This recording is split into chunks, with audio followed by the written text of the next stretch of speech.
one in the corporate media covered it. Seriously, no one. It was insane. As I tried to go on Google, I tried different search engines. Did somebody cover this event? No one. Please drop a comment. Tell me if I stand corrected. Did anybody in the corporate media cover this event? I haven't seen anybody. MSNBC, CNN, none of them. Looked at all the big names. And the reason why is because, of course, the corporate media is bought out by big food and big medicine. And I'm going to play for you a video from Dr. Callie Means shedding some light on why big food and big medicine don't want you knowing about this roundtable. Take a listen. The U.S. health system is a miracle in solving acute conditions that will kill us right away. But economically, acute conditions aren't great in our modern system because the patient is quickly cured and is no longer a customer. Started in the 1960s, the medical system took the trust engendered by these acute innovations like antibiotics, which were credited with winning World War II. And they used that trust to ask patients not to question its authority on chronic diseases, which can last a lifetime and are more profitable. But the medicalization of chronic disease in the past 50 years has been an abject failure. Today, we're in a siloed system where there's a treatment for everything, and let's just look at the stats. As heart disease has gone up, heart disease has gone up as more statins are prescribed. Type 2 diabetes has gone up as more metformin is prescribed. ADHD has gone up as more Adderall is prescribed. Depression and suicide has gone up as more SSRIs are prescribed. Pain has gone up as more opioids are prescribed. Cancer has gone up as we've spent more on cancer. And now JP Morgan, literally at the conference in San Francisco recently, they put up a graph and they showed as more Ozempic is projected to be prescribed over the next 10 years, obesity rates are going to go up as more Ozempic is prescribed. Explain that to me. It was clapping. All the bankers were clapping like seals at this graphic. All the bankers were clapping, knowing that people would be obese.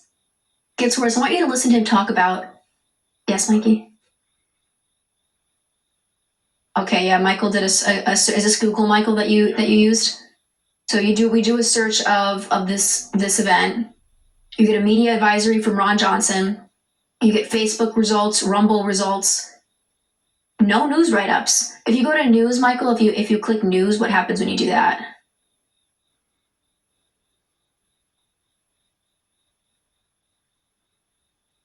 I mean, yeah, none of these are actual. Go down the Forbes article that comes up.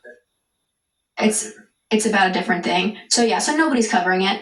Maybe some television networks mentioned it. I didn't see it live on TV, but in terms of news write-ups, nothing.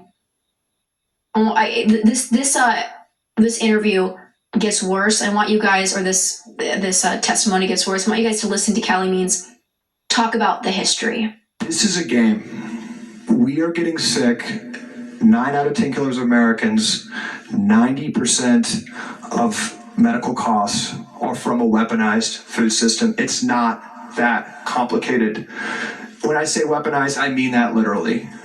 Our processed food industry was created by the cigarette industry. In the 1980s, after decades of inaction, the Surgeon General and the US government finally said that smoking might be harmful, and smoking rates plummeted. We listened to doctors in this country. We listened to medical leadership. And as smoking rates plummeted, cigarette companies with their big balance sheets strategically bought up food companies. And by 1990, the 2 largest food companies in the world were Philip Morris and R.J. Reynolds, 2 cigarette companies. These cigarette companies moved 2 departments over from the cigarette department to the food department.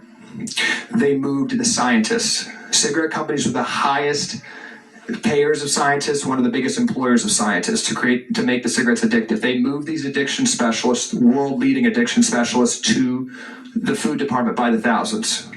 And those scientists weaponize our ultra-processed food. That is the problem with ultra-processed food. You have the best scientists in the world creating this food to be palatable and to be addictive.